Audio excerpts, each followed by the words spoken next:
Kahit konti, kapit lang. Faith is enough to begin again.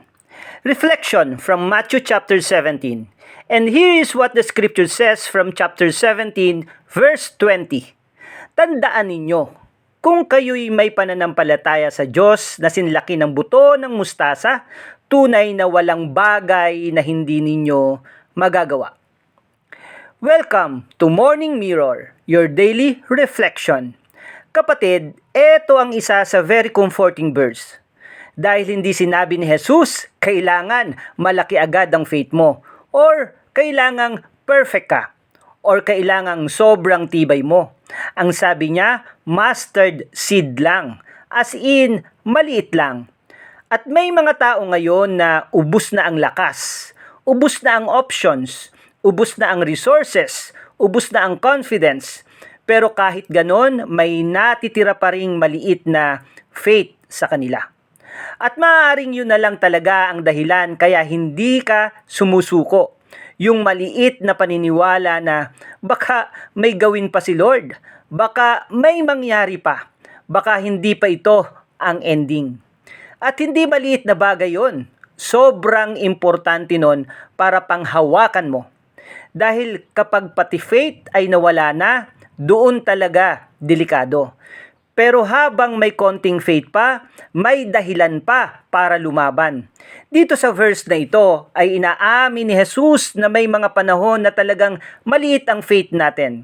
May mga araw na hindi tayo kagaya ng mga Bible heroes na parang sobrang tapang.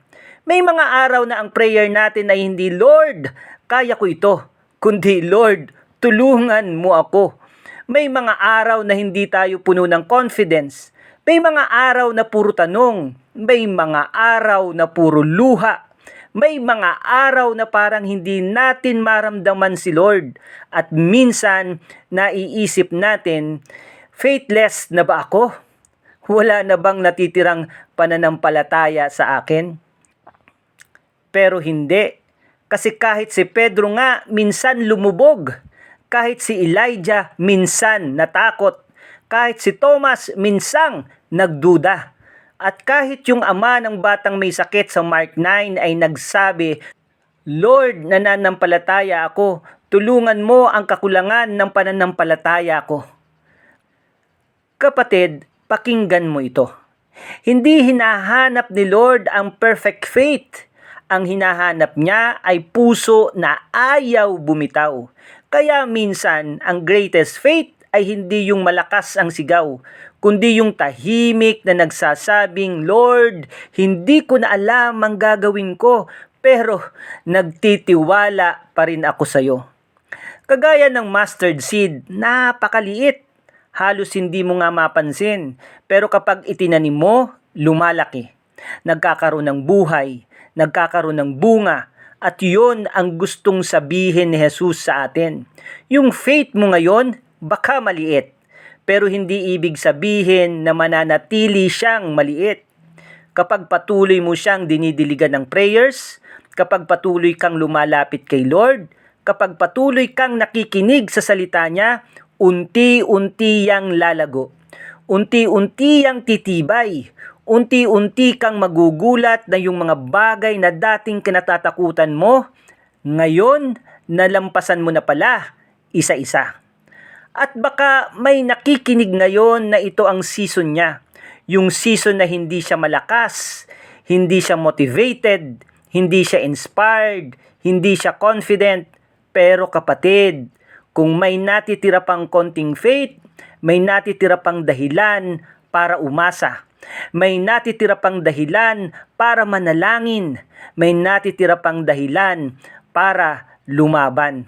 At higit sa lahat, may natitira pang dahilan para maghintay sa gagawin ni Lord. Kasi tandaan mo ito, hindi ang laki ng faith mo ang pinakamahalaga, kundi kung kanino mo inilalagay ang iyong pananampalataya.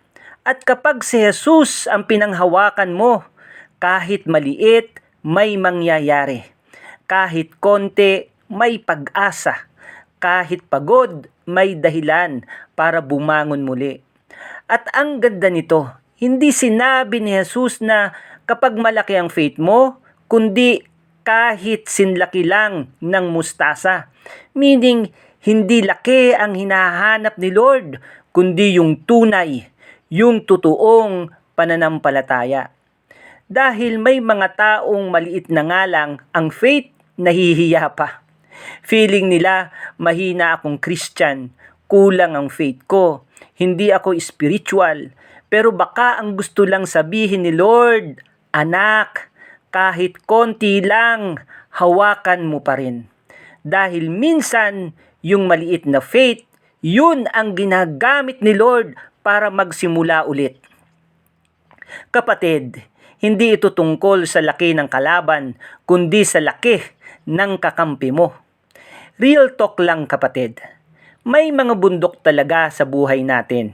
Yan yung mga utang, sakit, fear, anxiety, broken relationships, impossible situation.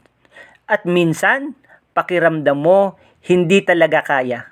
Pero kapag naniniwala kang kasama ko si Lord, biglang may lakas kang lumaban ulit. Hindi dahil malakas ka, kundi malakas ang Diyos na kakampi mo. At minsan, ang kailangan lang talaga, hindi malaking faith, kundi kahit konti, yung at least may makakapitan, may mahahawakan ka pa, kahit konti lang. Let us pray. Lord, minsan pakiramdam namin sobrang liit na lang ng natitira sa amin. Konting lakas, konting hope, konting faith. Pero salamat dahil hindi mo hinihintay na maging perfect kami bago ka kumilos. Turuan mo kaming kumapit pa rin kahit pagod na, kahit umiiyak na, kahit hindi namin nakikita lahat ng sagot. And Lord, habang may natitira pa kaming faith, tulungan mo kaming palakasin ito. Sa pangalan ni Jesus. Amen. Kapatid, kapag may natitira pang faith, hindi pa tapos si Lord. Hindi kailangang malaki ang faith para makapagsimula ulit. Kailangan mo lang huwag kang bumitaw sa maliit na natitira. Amen.